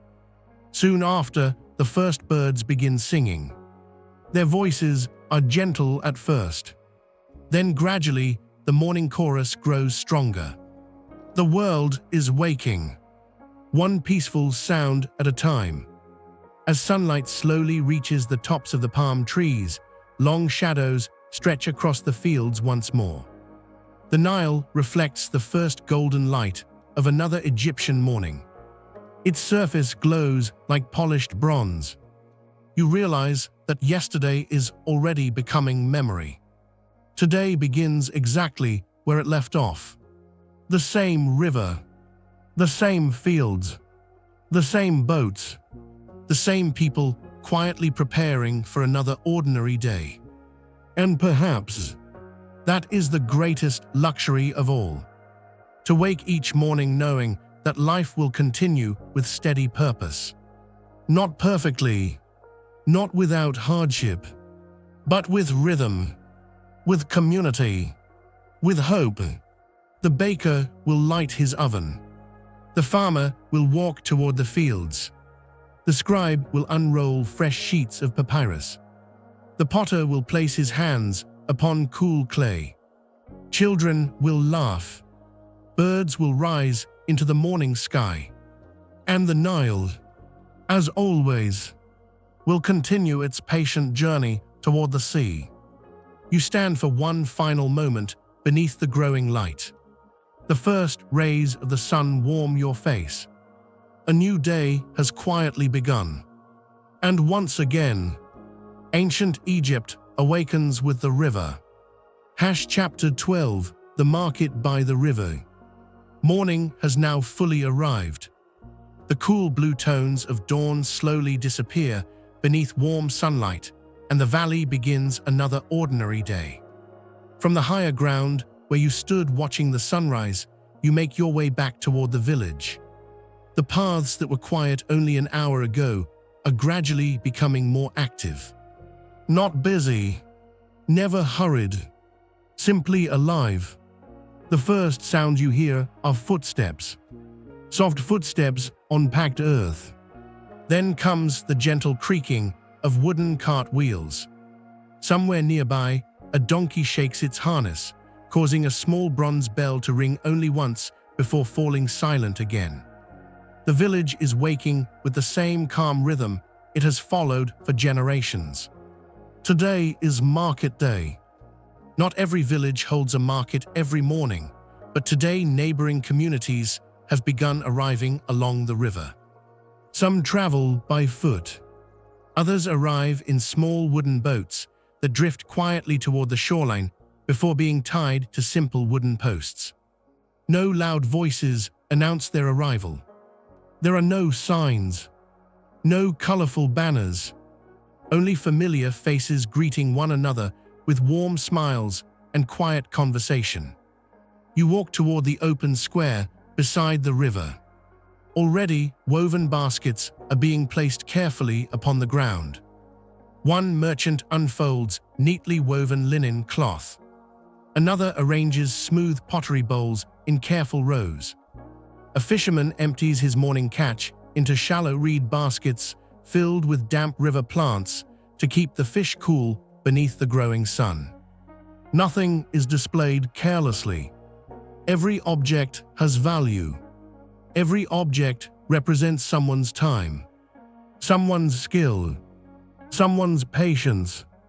An elderly woman slowly arranges dates into small piles. She gently brushes away bits of dust before stepping back to admire her work. Beside her, a young man unloads bundles of fresh onions and garlic from a small boat. The vegetables still carry traces of the rich black soil from which they were harvested only yesterday.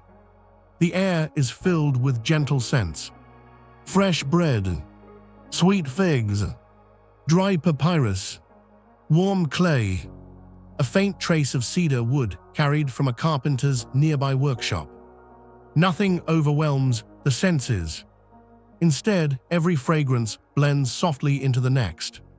The marketplace is not only a place to exchange goods. It is also where news travels. Friends meet after weeks apart. Families hear stories from villages farther up the Nile. Travelers describe weather in distant regions. A boat captain quietly mentions that this year's northern winds have arrived a little earlier than expected. Another merchant speaks of an especially successful flax harvest several days' journey away. These conversations are never rushed. People listen as much as they speak. There is comfort in shared knowledge. Near the center of the square, a potter carefully demonstrates a newly fired water jar. He gently taps the side with his knuckle. A soft, clear tone echoes from the clay. The sound tells experienced buyers that the vessel has been fired well. Strong, reliable, ready to serve a family for many years. A customer runs careful fingers across the smooth surface before nodding with quiet satisfaction. No one argues loudly over price. There is discussion. There is negotiation. But it unfolds with patience. Mutual respect seems more valuable than winning a bargain. A little farther away, two children sit beside their mother while she weaves fresh reed baskets. The older child carefully hands her bundles of prepared reeds. The younger watches every movement with complete fascination. Perhaps years from now, these same hands will weave baskets just as skillfully. Knowledge passes quietly from one generation to the next, almost without anyone noticing. As the morning grows warmer, more boats continue arriving. Their square sails are lowered one by one. Crew members step onto the riverbank, carrying jars of olive oil, baskets of lentils, carved wooden tools, and colorful strings of glazed beads. The marketplace grows fuller, yet it never feels crowded. Everyone seems to understand that there is enough space for every person, enough time for every conversation, enough patience for every task. You pause beside a baker removing fresh loaves from a clay oven built near the edge of the square. Steam rises gently into the morning air. The crust crackles softly as each loaf cools. The smell is unmistakable. Warm, nutty, comforting. People gather nearby, not out of urgency, but because fresh bread has always drawn neighbors together. One loaf is broken apart immediately. Small pieces are shared between friends, standing beneath the shade of a sycamore tree. No ceremony, just generosity. Watching these simple exchanges, you begin to understand that wealth here is measured differently. Not only by grains stored in clay jars, not only by livestock, but also by trust. A trusted neighbor is valuable. A reliable craftsman is valuable. A family willing to help during harvest is valuable. Community itself becomes a kind of currency. Beyond the marketplace, the Nile continues flowing with quiet confidence. Its steady current reminds everyone that today's market will eventually end. The baskets will empty. The boats will depart. The footprints across the square will disappear beneath tomorrow's breeze. But another market day will come. Another harvest. Another sunrise. Another quiet gathering beside the river. Nothing lasts forever. Yet somehow, everything returns. And perhaps that gentle certainty is what makes this ordinary morning feel so deeply peaceful. You remain standing beneath the shade for a little while longer, listening to calm conversations, watching careful hands exchange simple goods, feeling the breeze drift in from the river. For these people, this is not a special occasion. It is simply another beautiful day beside the Nile. And that is precisely what makes it extraordinary. Chapter 13, The Children of the Nile. As the morning marketplace slowly settles into its comfortable rhythm, your attention is drawn away from the merchants and toward the quieter edges of the village. There, beneath the generous shade of a cluster of sycamore trees, a group of children has gathered. Their laughter rises gently above the soft murmur of the market. It is not loud. It never overwhelms the peaceful atmosphere. Instead, it becomes another natural sound within the landscape, as familiar as the rustling of palm leaves or the distant splash of water against a wooden boat. In every civilization, children learn about the world through observation long before they understand it through words. Ancient Egypt is no different. Here, childhood is closely connected to everyday life. There is no sharp line separating play from learning. The two exist together, quietly shaping each new generation. One young boy carefully watches his older brother repairing a woven fishing basket. Without being asked, he picks up a few loose strands of reed and begins copying the movements. His first attempt is uneven. The basket leans slightly to one side. His brother notices but says nothing. Instead, he smiles gently and demonstrates the motion once again. The lesson lasts only a few minutes. No lecture is needed. Only patience. Nearby, two girls kneel beside the damp riverbank. Using smooth sticks, they draw simple shapes into the wet earth. Circles, birds, boats, the flowing line of the Nile. Within moments, the drawings begin to fade as the soft breeze dries the mud. The children do not seem disappointed. They simply begin again.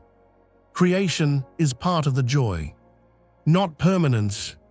A little farther away, several children invent a game using nothing more than polished stones gathered from the river.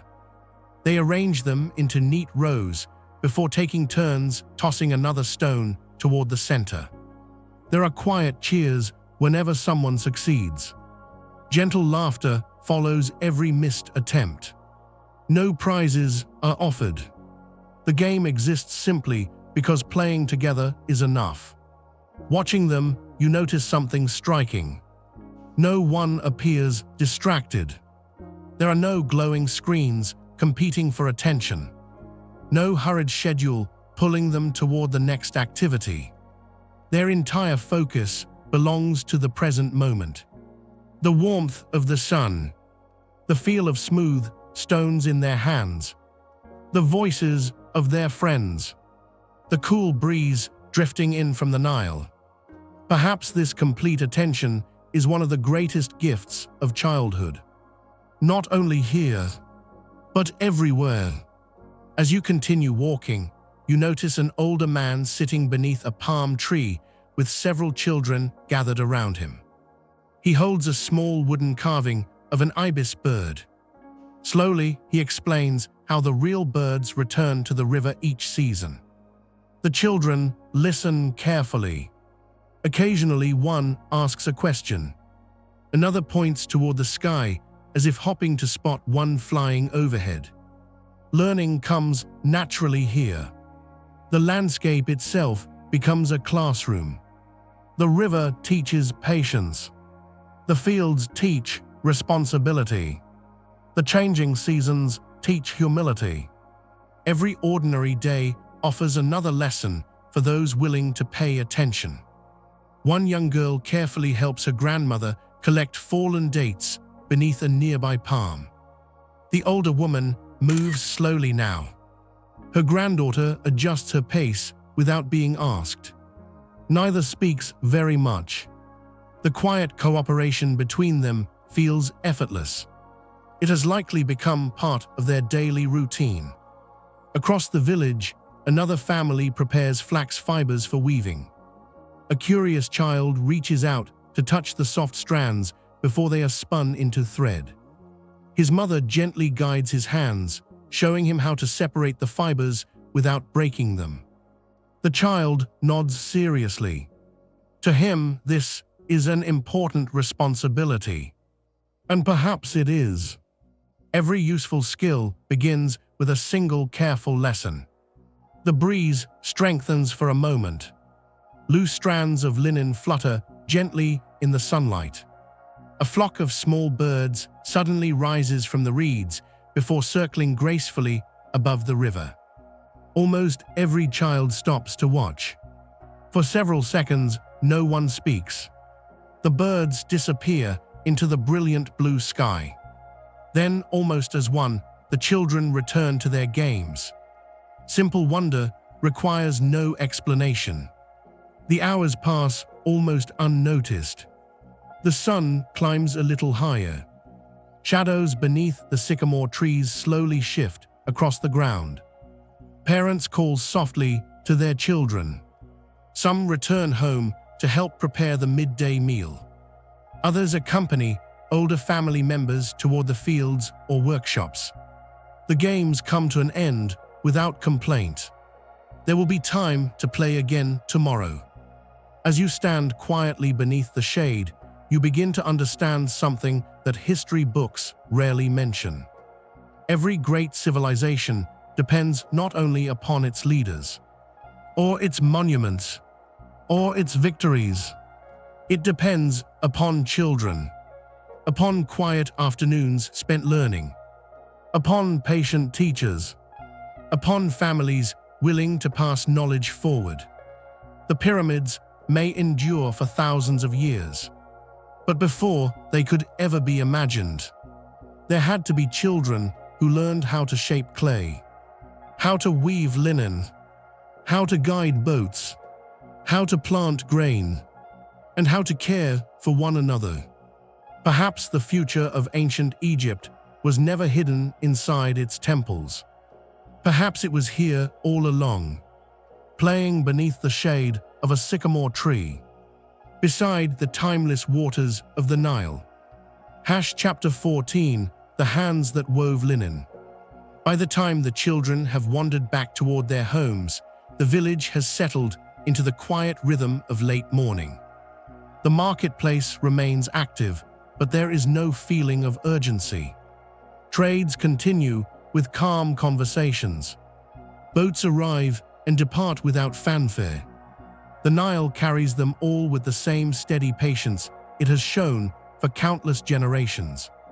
You leave the open square and follow a narrow footpath toward a group of workshops standing a little farther from the river. The sound that greets you is unlike the tapping of chisels or the turning of pottery wheels. It is softer, gentler, a steady rhythm created by threads crossing one another. You have arrived where linen is made. The workshop is open to the breeze. Sunlight filters through a roof woven from reeds, casting delicate patterns across the packed earth floor. Several wooden looms stand side by side. Each one is simple in appearance, yet together they produce one of ancient Egypt's most valued materials: linen. Its story begins long before the first thread is woven. Months earlier, farmers planted flax in the rich soil left behind by the annual flood. The plants grew quietly beneath the Egyptian sun, nourished by the river that shaped every part of life. When the stalks reached maturity, they were harvested carefully by hand.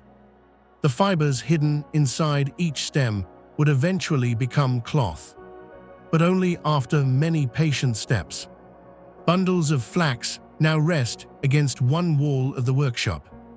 A woman gently separates the pale fibers with practiced fingers. The movement is slow, almost graceful. She has performed this task so many times that each motion seems effortless. Nearby, another worker twists loose fibers together. Little by little, they become a single strand of thread. The thread is thin, strong, flexible. It is wound carefully onto a smooth wooden spindle. Nothing is wasted. Even the shortest fibers are gathered for smaller pieces of cloth. In this place, patience is more valuable than speed. You watch one weaver begin her work. She sits quietly before the loom. Her hands move with remarkable precision. One thread passes over another. then beneath the next. Again and again. The rhythm never changes. It resembles the gentle flow of the Nile itself. Steady, predictable, peaceful. For several minutes, no one speaks. There is no need. The weaving almost becomes a form of quiet meditation. The only sounds are the soft movement of wood, the whisper of thread, and the breeze drifting through the workshop. Outside, palm leaves sway gently. Inside, time feels almost suspended. A young apprentice sits nearby. She watches every movement with careful attention. Occasionally, the older weaver pauses and guides her hands, not correcting with frustration, simply demonstrating, then allowing the apprentice to try again. Mistakes are expected. Learning has no deadline. The cloth slowly grows longer. At first, it is only a narrow strip.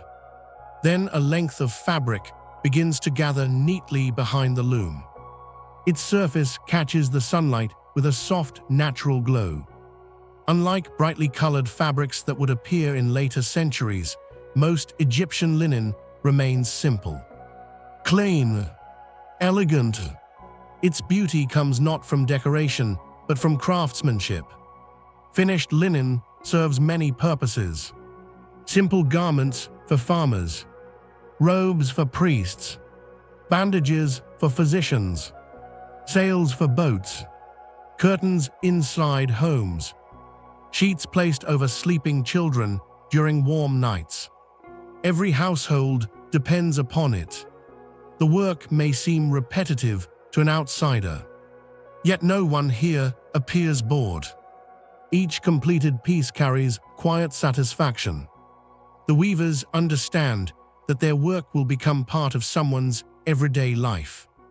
A fisherman may wear this linen while casting his nets at sunrise. A child may sleep beneath it during the hottest nights of summer. A traveler may wrap precious belongings inside it before beginning a journey along the Nile.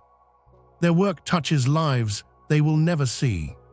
Near the doorway, finished rolls of linen are stacked neatly upon wooden shelves. Each bundle is tied with simple flax cord. An older man inspects the weave carefully before placing his mark upon a small clay tag. Quality matters, not because perfection is demanded, but because reliability builds trust. Outside the workshop, the midday breeze grows slightly warmer. The scent of drying flax mixes with fresh river air. A pair of white doves lands upon the roof before quietly fluttering away again. Nothing interrupts the peaceful rhythm inside. The looms continue moving. Thread after thread. Hour after hour. You begin to notice that weaving resembles many other parts of Egyptian life. One small action alone seems insignificant, but thousands of careful movements together create something lasting. A single thread cannot become cloth. A single day cannot build a civilization. It is patience, repeated quietly, that transforms both. As you step outside once more, you turn back for one final look. The weavers continue their work without noticing your departure. The looms move gently. The breeze flows through the open walls. Sunlight dances across pale linen, stretched tightly between wooden beams. The workshop seems almost timeless.